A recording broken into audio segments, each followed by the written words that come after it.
The cook at Quarry Farm was an ex-slave named Mary Ann Cord. One late afternoon in 1874, as Sam and Livy and the children listened, she told them her life story. Twain was so moved by the way Mary Ann Cord told her story that he set out to put it down on paper, changing her name to Aunt Rachel. It was summertime and twilight. We were sitting on a porch on the farmhouse on the summit of the hill, and Aunt Rachel was sitting respectfully below our level on the steps, for she was our servant and colored. She was 60 years old, a cheerful, hearty soul, and it was no more trouble for her to laugh than for a bird to sing. I asked her, "Aunt Rachel, how is it that you have lived 60 years without trouble?"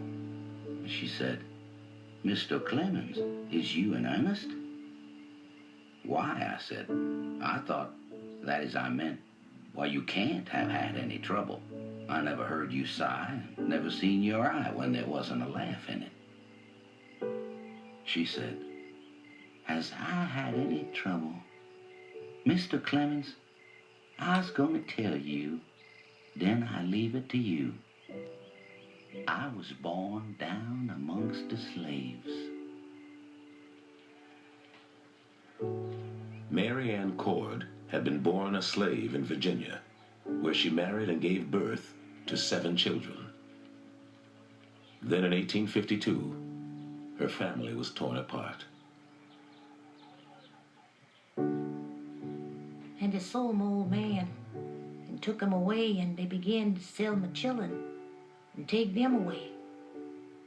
And I began to cry, and the man say, "Shut up, your damn blubbering," and hit me in the mouth with his hand. And when the last one was done by my little Henry, I grabbed him close to my breast, and I rise up and says, "You shan't take him away." I says, "I'll kill the man that touches him." But my little Henry whisper and say, "I gonna run away and then I work and buy your freedom." But they got him. The men did.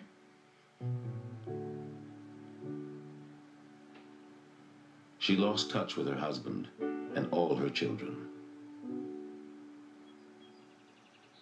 Years later, during the Civil War, she was living in North Carolina when black troops fighting for the Union occupied her owner's plantation and asked her to bring them breakfast.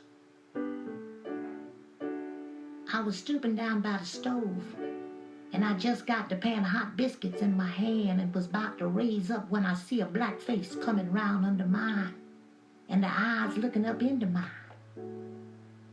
And I just stopped right there and never budged, just gazed and gazed.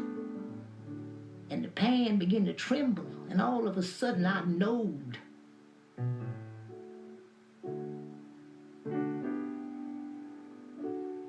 The pan dropped on the floor, and I grabbed his left hand and shoved back his sleeve.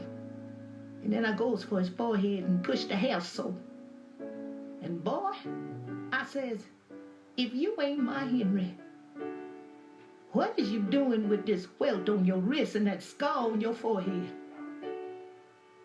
The Lord God, oh, be praised, I got my own again. "Oh no, Mr. Clemens, I ain't had no trouble and no joy."